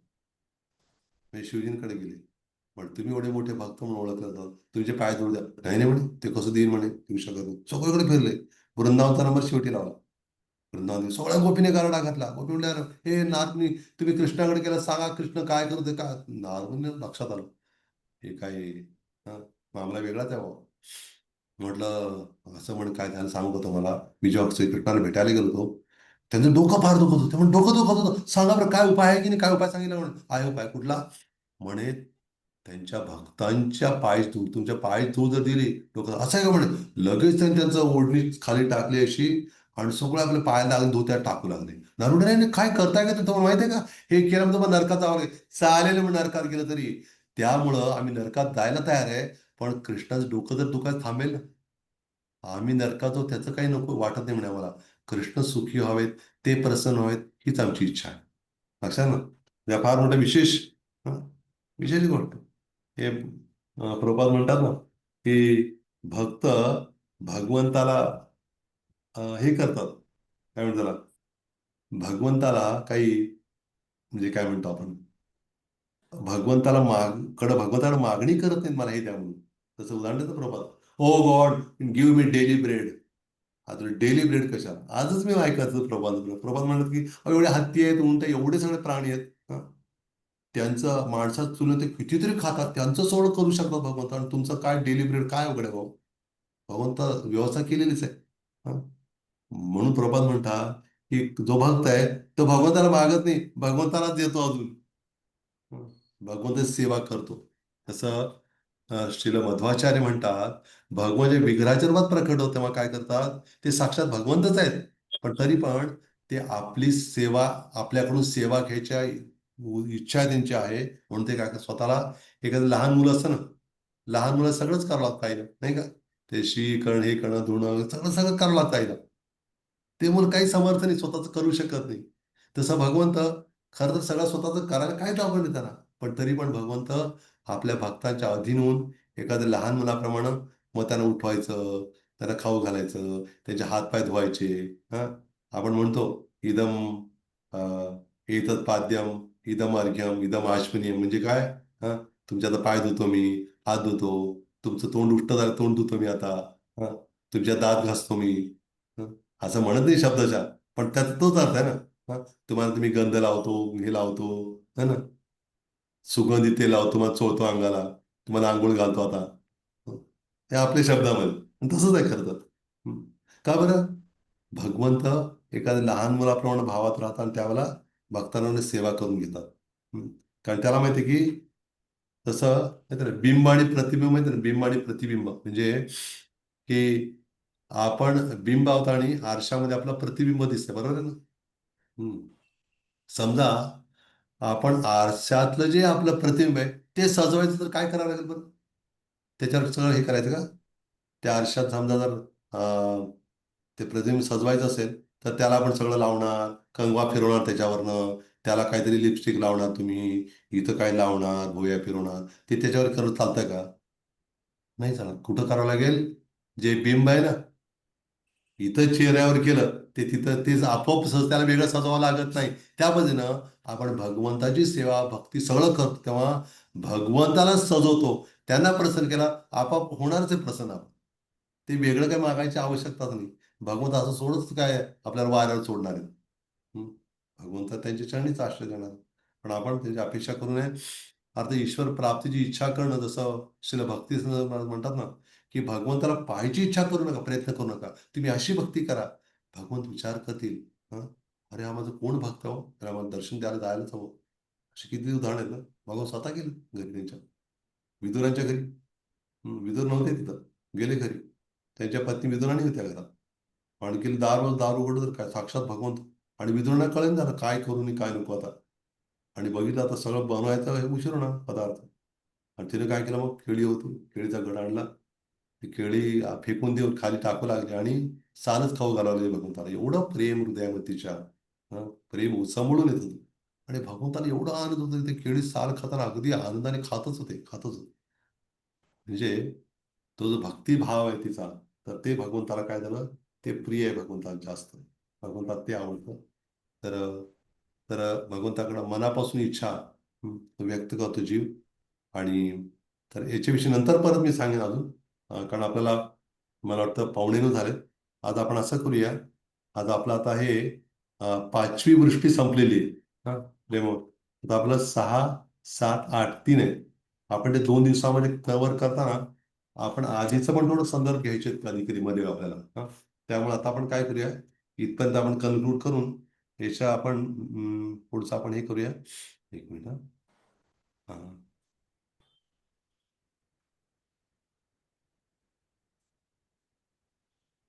हम्म. एक 2-3 घेऊया. एक 2-3च आहेत राहिले. हा श्लोक खूप महत्वाचा आहे रुचितला. आता आता सांगून ठेवतो, रुचीच्या नंतरचं स्टेज माहिती आहे आपल्या सर्वांना, आसक्ती आहे. बरोबर आहे. श्रद्धा, साधुसंग, भजन क्रिया आणि परत नाही श्रद्धा, साधुसंग, भजन क्रिया, अनर्थनिवृत्ती, निष्ठा, रुची, आसक्ती, भाव आणि प्रेम हे 9 टप्पे आहेत. तर त्याच्यामध्ये रुची स्तरावर काय होतात, हे आता जे उदाहरण दिलं श्री यमुनाचार्यांचं, श्री समर्थ फार मोठे आचार्य होते. आणि मग ते रुची स्तरावर काय होतंय, की पूर्ण जीवनामध्ये केलेले जे काही म्हणजे गोष्टी आहेत, वाईट गोष्टी असतील म्हणा किंवा जे काही घडलेलं त्याची आठवण येते. हं. पण आठवण त्याच्या आठवण तर रमत नाही. पण आसक्ती सर असा आहे, आठवण पण येत नाही मग त्याला पूर्ण आधीच. एवढा तो आसक्त झालाय भगवंतामध्ये की इतर आसक्त सगळं त्याचे पाच तुटलेले आहेत पूर्ण. तो श्लोक आता आहे, यदवधी मम चेतः कृष्णपदारविंदे नव नव रसधाम युद्धतम रंतुमासीत तदवधी पत नारी संगमे स्मर्यमाने भवती मुख विकारा सुष्ठू निष्ठीवनम च. म्हणजे जेव्हापासून माझं मन तुमच्या चरणकमलांमध्ये, हे कृष्ण तुमच्या चरणकमलांमध्ये माझं मन रमलेलं आहे. नवीन नवीन रस का होतो म्हणे, नवीन नवीन रस माझ्या हृदयामध्ये उत्पन्न होतात. त्या रसामध्ये मी पूर्ण डुंबून जातो म्हणे. आणि असं करता करता अचानक पूर्वीचा जो नारी संगमाचा प्रसंग आठवतो.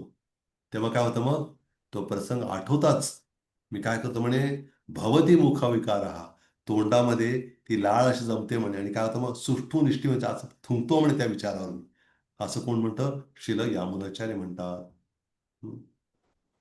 म्हणजे काय झालं आता, रुचिच्या पातळीवर पापाचे बीज नष्ट होत होते आणि त्याला भजनातील माधुर्याचा अनुभव लागतो. हं. पापाचं बीज आता काय नष्ट होऊ लागलेलं आहे. जसं जसं ते आधी वाईट गोष्टी किंवा जे काय भरल्या ना, ते जसं दूर होईल तसं ते प्रेमाला त्याला आपण वाट करतोय, आतमध्ये जागा देतोय. हं. ठीक आहे. तर आपण काय प्रश्न असतील तर घेऊया.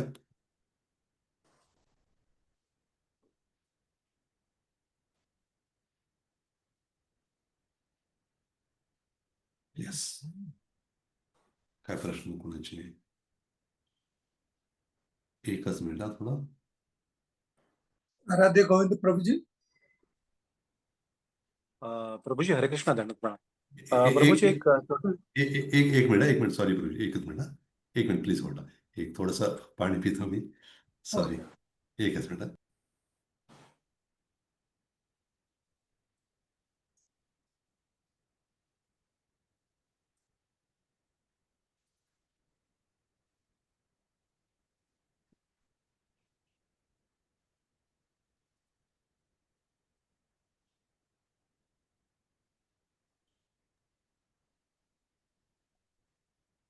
येस, आराध्य प्रभू विचार.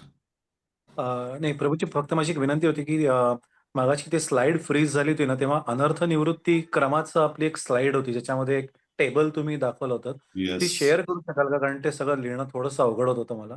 तुम्ही ते फक्त ओके, क्षणभर दाखवली, तर ती जर का क्लास चालेल. नंतर ग्रुपवरती शेअर केली तर मी तसं की ज्याच्यामध्ये एका बाजूला तुम्ही अनर्थ लिहिले होते आणि येस. पाच हो हो निवृत्तीचं हो. रिलेशनशिप ते टेबल होतं. येस. तेवढी एक अं, विनंती होती, तेवढं शेअर केलं ग्रुपवर. एकच मिनिट हा. दिसतंय का आता? हो हो हा आलं. हा हा, हीच स्लाइड ही स्लाइड जर का शेअर केली ग्रुपवरती तर बरं. ग्रुपवर मी तर ग्रुपवर नाही तुमच्या. अच्छा. तुम्ही एक मिनिट हा. प्रभूजी तुम्ही स्क्रीनशॉट घेऊ शकता. हा हा हा. अं, एक मिनिट एक मिनिट. ते झालं थोडंसं. हम्म, हम्म.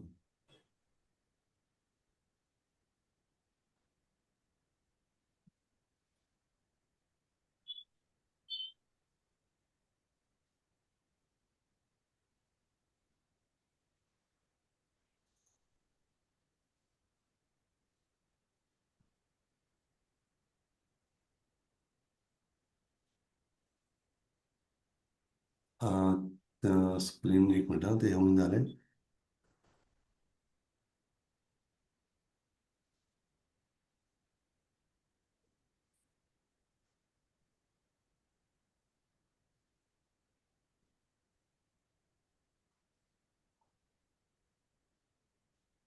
आता दिसतंय का आपल्याला?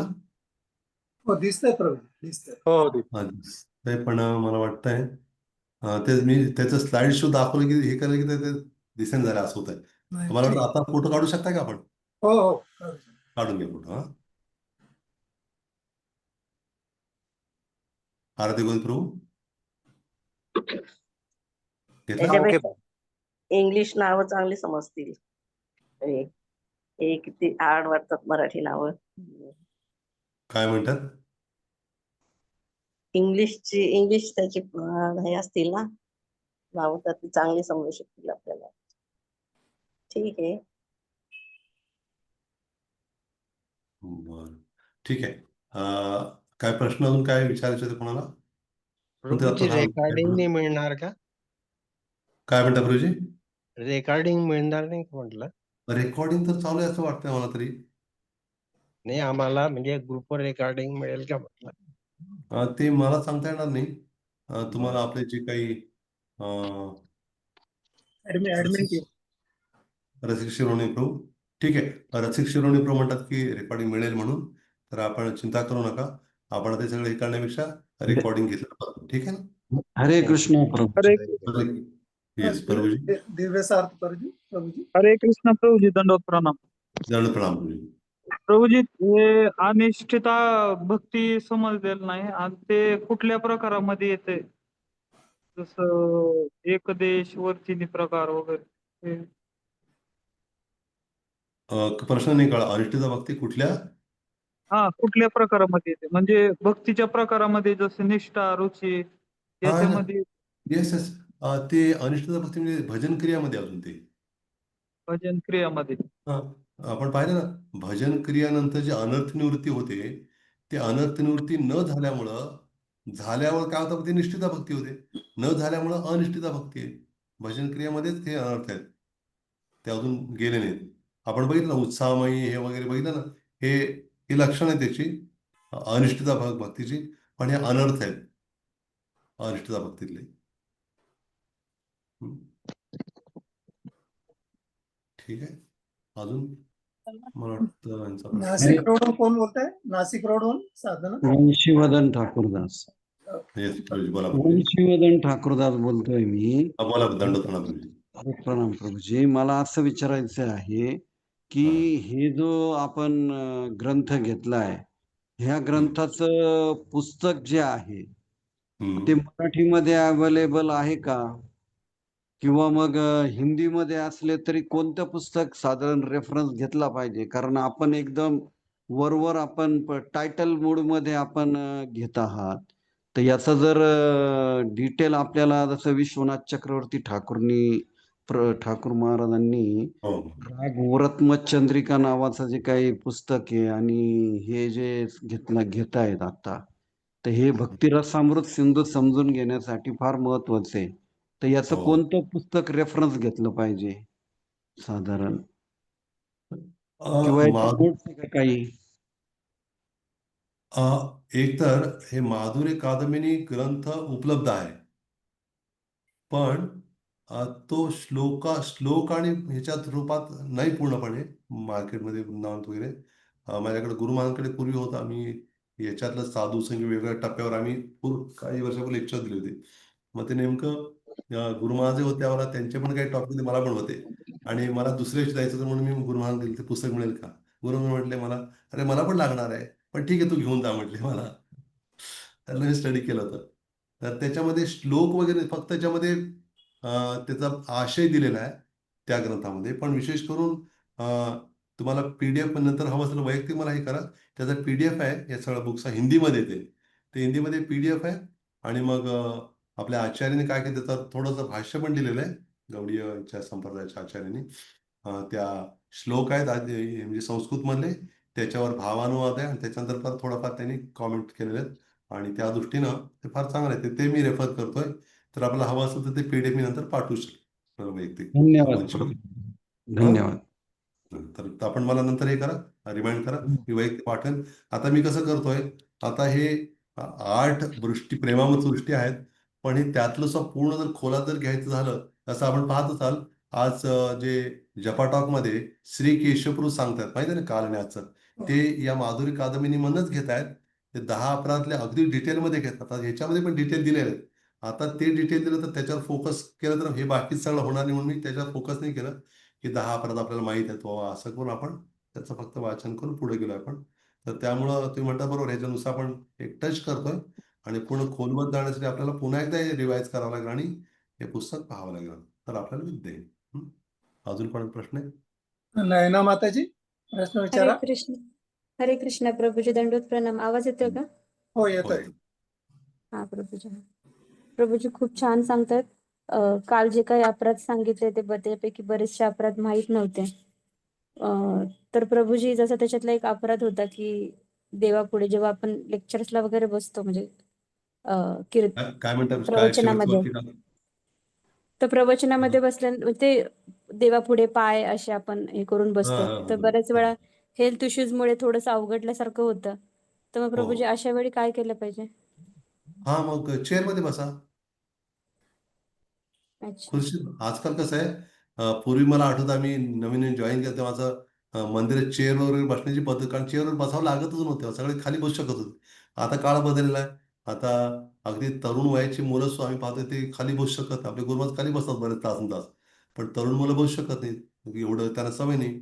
मग त्यांना मंदिरात आता कसं सगळ्याच मंदिरामध्ये खुर्च्यांची व्यवस्था केलेली आहे आणि खुर्चीमध्ये बसू शकता आणि काय अडचण येणार नाही. तिथं पाय ह्याचा तरी आपल्या गुडघ्याचा ह्याचा लांबू तमू, तर आपण चेअरमध्ये बसण्याची व्यवस्था आहेच बऱ्यापैकी सगळीकडं. इव्हन प्रसाद घेताना पण चेअरची व्यवस्था आहे किंवा जप करताना पण आहे, प्रवचन ऐकताना. म्हणजे आपल्याला खाली बसावं लागणार नाही, बसावं लागेल असं काही कंपल्सरी नाही आजकाल.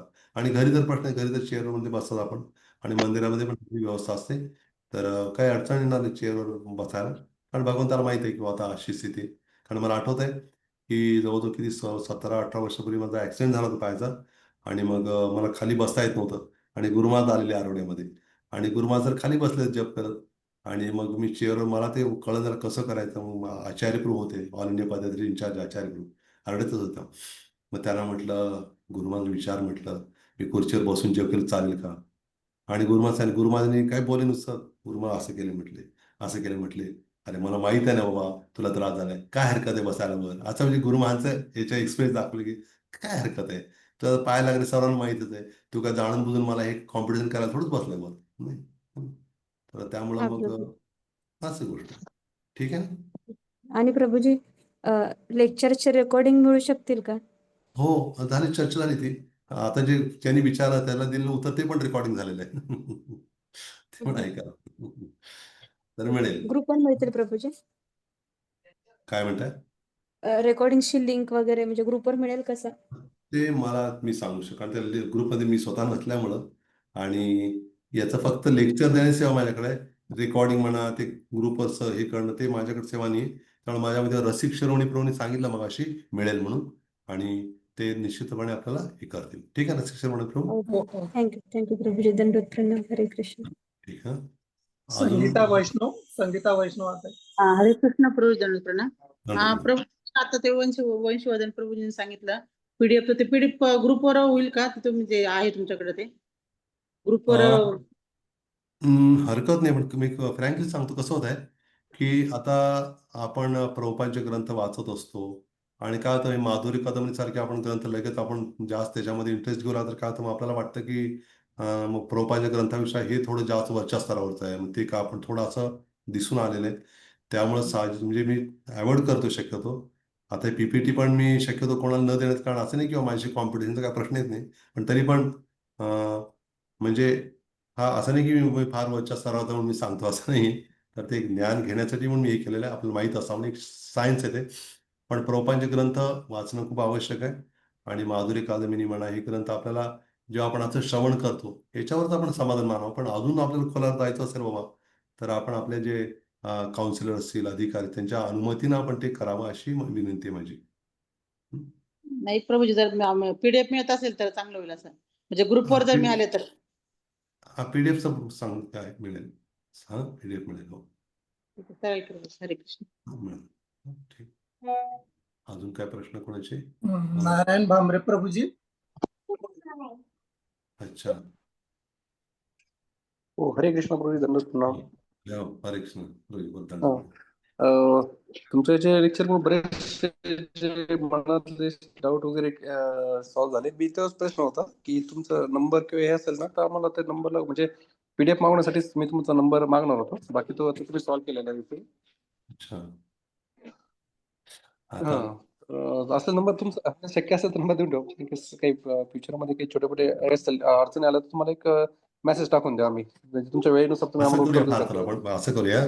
आता माझा नंबर दिले सर्वांचेच मला फोन येतील सर्व येतील तेवढं मी वेळ देऊ शकणार असं करूया नाही का असं करण्यापेक्षा म्हणून मला ग्रुपवर माधव चरणपूर्ण म्हटलं मला ग्रुप ते म्हटलं तुम्हाला ग्रुपवर यासाठी घेतली कारण काय होणार मग त्याकडे तुम्हाला सारखं विचारता येणार काय हरकत नाही मला बरं वाटेल पण तरी पण मी असंही करतोय रसिक शिरोमणी करून आम्ही ते सेंड करतो. ठीक आहे ना रसिक शिरोमणी करून आपला नंबर तुम्ही हे करा बऱ्यापैकी मला वाटतं माहिती असेलच आपला नंबर सर्वांना तर आपण याच्यावर शेअर करा नंबर आणि त्यांना पाठवलं कसं त्यांच्याकडून तुम्ही सर्वांनी घेतलेलं बरं पडेल इन्स्टेड ऑफ मला.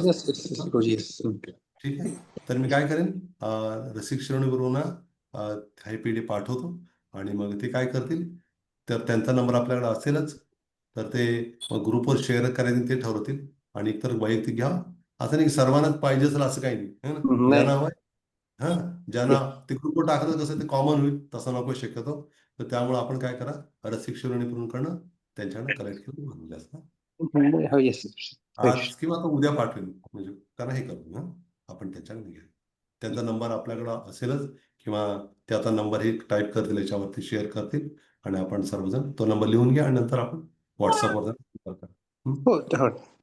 ठीक ओके तर संपले का सुप्रिया माताजी प्रश्न विचारा.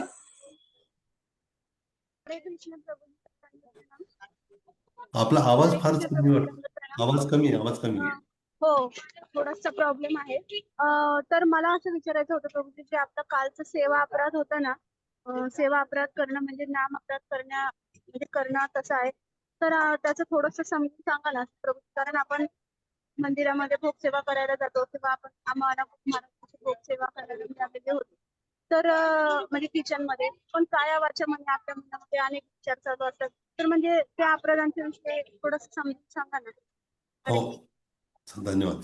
एक तर जसं सांगितलं ना नामापराध धामापराध वैष्णव अपराध आणि सेवा अपराध याच्यामध्ये बाकी नामापराध धामापराध वैष्णव तिन्ही भयंकर आहेत फारच. सेवापराध काही किरकोळ नाहीये, किरकोळ समजणंच फार घातक आहे खरं. पण असं म्हटलं सेवापराध घडतातच कळत न कळत असं. आपलं भौतिक शरीर आहे, आपण भौतिक चेतना असल्यामुळं. तर होतं असं आहे की आपण सेवा म्हणजे केल्यानंतर आपण जे काही जप करत असतो, अध्ययन करतो, श्रवण कीर्तन करतो, हे सगळ्या गोष्टी केल्यामुळे काय होतं मग ते सेवापराध नष्ट होतात असं म्हटलेलं आहे. पण आता मी अपराध मला काय देणे घेणे नाही, अपराध व्हायचं तर होऊ दे, मी कसं पण करेन सेवा. आणि काय चुकलं काय झालं तर मी जप करतोच आहे ना, है ना? जप तर चालू आहे माझा आणि कीर्तन जप सगळं चालू आहे. त्यामुळे काय होईल मग त्यामुळे ते नलिफाय होऊन जाईल. मी केलेलं जे काय अपराध घडला असेल, अपराध संपुष्टात येईल असं जर वाटलं तर काय होईल मग तो सेवापराध काय बनतो, एरवी नाही. चुकून घडलं तर भगवान समजून घेतात. पण जाणून बुजून आपल्याला वाटलं की मी एवढं जप करतो, हे करतो, काय सेवापराध माझं काय भगवंत ग्रहीत धरणार नाही. अशा भावनेने केलं तर मग काय होणार, तो सेवापराध बनणार नामापराध. म्हणजे नामाच्या बळावर पाप करणं असं तर अर्थ. त्यामुळं त्याच्या भक्तीसाठी ते अनुकूल नाहीये. तर त्यामुळे आपण सेवा करताना भगवंताला प्रार्थना करायची जायच्या आधी. समजा तुम्ही माताजी आता किचनमध्ये सेवा असेल मंदिरात, तर आधीच प्रार्थना गुरूंना प्रार्थना करायची, राधाणीला, हे राधाणी हे आपलं किचन आहे, हं. आपणच बनवत आहे खरं तर. पण एवढंच की मी काय करणार, आपल्याला मदत मी करणार आहे, नाही का? असं डॉक्टर आहेत, डॉक्टर ऑपरेशन करताना काय नर्स काय करते मग, हं? डॉक्टर नर्सकडे कात्री घेणार, हे घेणार, ते घेणार, घेतात ना. हं. मग ते त्या नर्सला असं वाटत नाही काय मी ऑपरेशन केलं बघा असं म्हणत नाही. नर्स काय म्हणते, हे काही नाही, ऑपरेशन डॉक्टरने केलं. तसं भक्त काय करतो, मी काही गुरु महाराजांनीच माझ्याकडे करून घेतलं, किंवा हे किचन राधाणीच आहे, राधाणी माझ्याकडनं करून घेते असं भाव. पुजारी आज जाताना काय करतो, भक्त प्रार्थना करतो पुजारी, श्री गुरु परमानंद प्रेमानंद फलप्रद व्रजानंद प्रदानंद सेवाया माम नियोज. हे गुरुदेव, तुम्ही नेहमी प्रेमानंदामध्ये असता, अत्यानंदामध्ये असता, आणि मग तुम्ही काय करा, तुम्ही असं प्रेमान देणारे आहात इतरांना सुद्धा. तुम्ही काय कृपा करून सेवाया माम नियोज, मला सेवेमध्ये नियुक्त करा. म्हणजे गुरु माझ्याकडनं करून घेतात या भावनेने ते करायची सेवा. तसं असं तर मग काय होणार, मग सेवा अपराध होणार नाही. झाले तरी पण नकळत झाले तरी पण आपण भजन कीर्तन साधून चाललं, भगवंत काय करतील मग ते सेवा अपराध पण नष्ट करतील.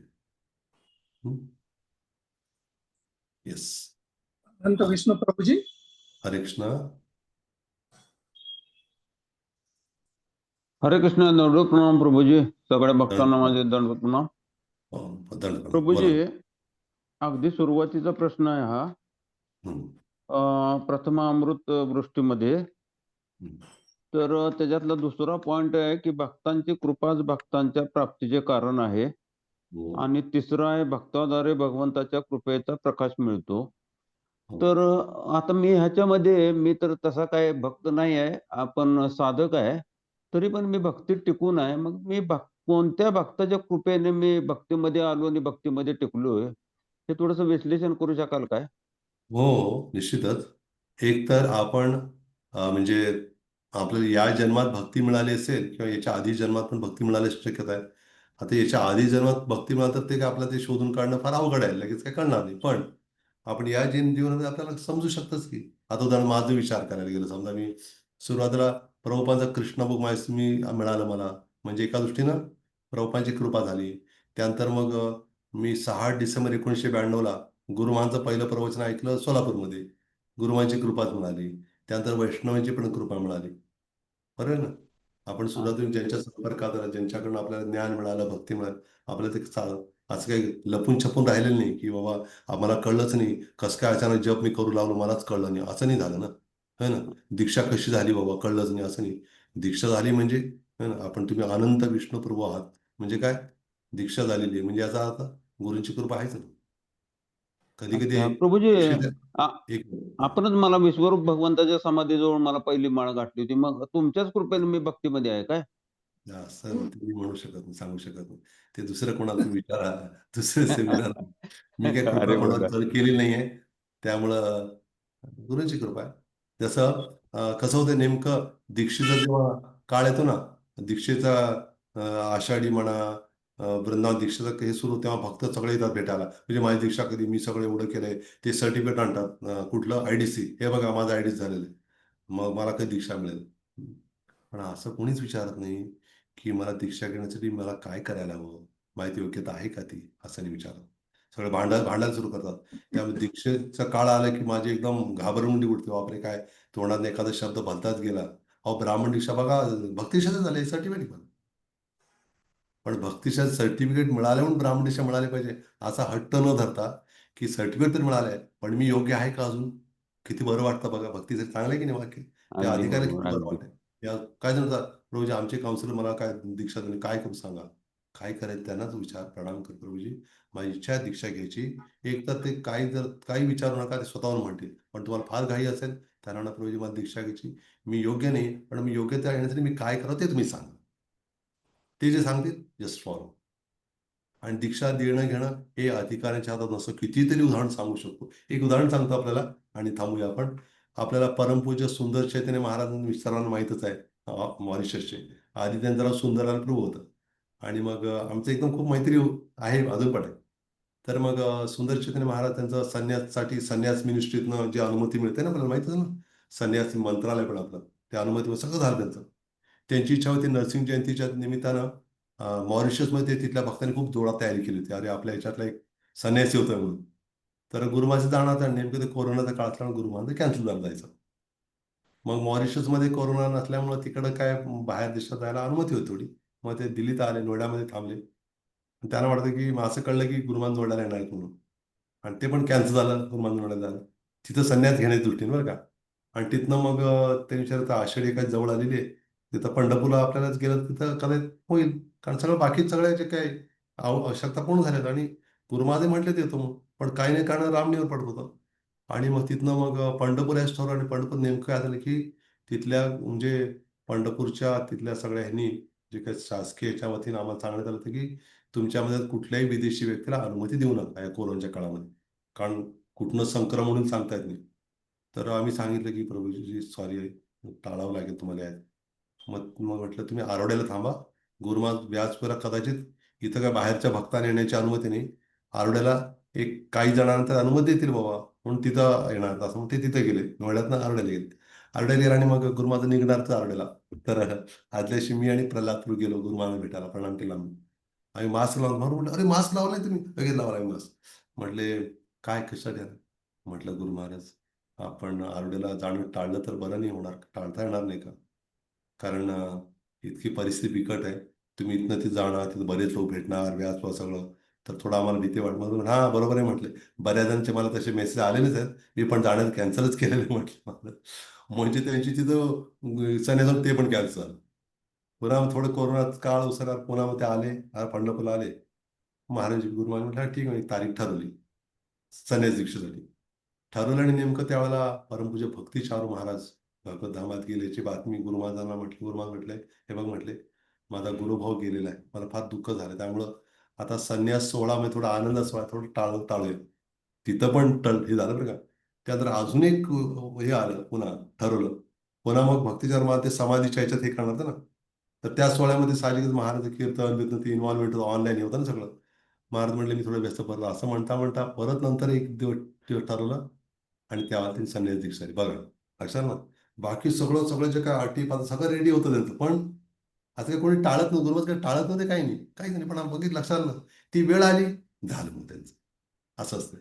त्यामुळे निदान या ग्रुपमध्ये निदान आपली ब्राह्मण दीक्षा झाली असेल की नसेल, किंवा पहिली दीक्षा व्हायची असेल जे काय, तर आपण आपल्या अधिकाऱ्यांनी विचारा किंवा माझी दीक्षा मी काय करायला काय नाही विचारून आपण ते हे करा. ठीक आहे. तर मला हरे वाटतं कृष्ण. हरे कृष्ण बरोबर. ठीक, अजून काय प्रश्न कोणाचे. एक प्रश्न प्रभूजी घ्यायचा का. एक लास्ट घेऊया मग, रुपाली हो. कोंडली मातेचं घेऊया. रुपाली माताजी. हरे कृष्णा प्रभूजी. हा बोला. प्रणाम प्रभूजी. भक्तियुक्त अनर्थ थोडस समजावून सांगाल का. भक्तियुक्त अनर्थ. निश्चित हो, धन्यवाद. तर भक्तियुक्त अनर्थ काल थोडक्यात सांगितलं मी, जास्त डिटेल नाही गेलो. जेव्हा भक्ती करता करता आपल्याला मान सन्मान पूजा लाभ प्रतिष्ठा या सगळ्या गोष्टी मिळू लागतात, तर त्याच्यामध्ये अनर्थ का होतात, कारण तेच आपल्याला आपण केलेल्या भक्तीचं फळ वाटू लागतं आपल्याला. हो मी एवढी भक्ती केली, मला मिळालंच पाहिजे मान सन्मान. मग ते काय होतं, ते अनर्थाच्या रूपानं कार्य करू लागतात. अनर्थ म्हणजे असं, ते भक्तीला जसं बीज पेरलेलं आहे, ती वेल वाढू लागलेली, त्या विलीला आपण पाणी देतोय श्रवण कीर्तन रूपी, पण ते पाणी त्या विलीत देताना काय होतं मग त्या जवळपासचे हे पण काय होऊ लागतात मग जे काही गवत अनावश्यक गवत वगैरे सगळं वाढू लागतं तिथं. हं. ते वाढू लागतं आणि त्याच्यामुळे काय होतं मग ते अनावश्यक गवत म्हणजे काय पूजाला प्रतिष्ठा वगैरे ते मिळू लागतं आपल्याला आणि ते आपल्याला बरं वाटू लागतं. ते दूर करत नाही. ते न काढल्यामुळे काय होतं मग जवळपास गवत अनावश्यक गवत नाही काढलं तर मग मुख्य जी वेल आहे ती वाढत नाही लवकर, ती वाढ खुंटते तिची. आपल्याला अनुभव आहे सर्वांना.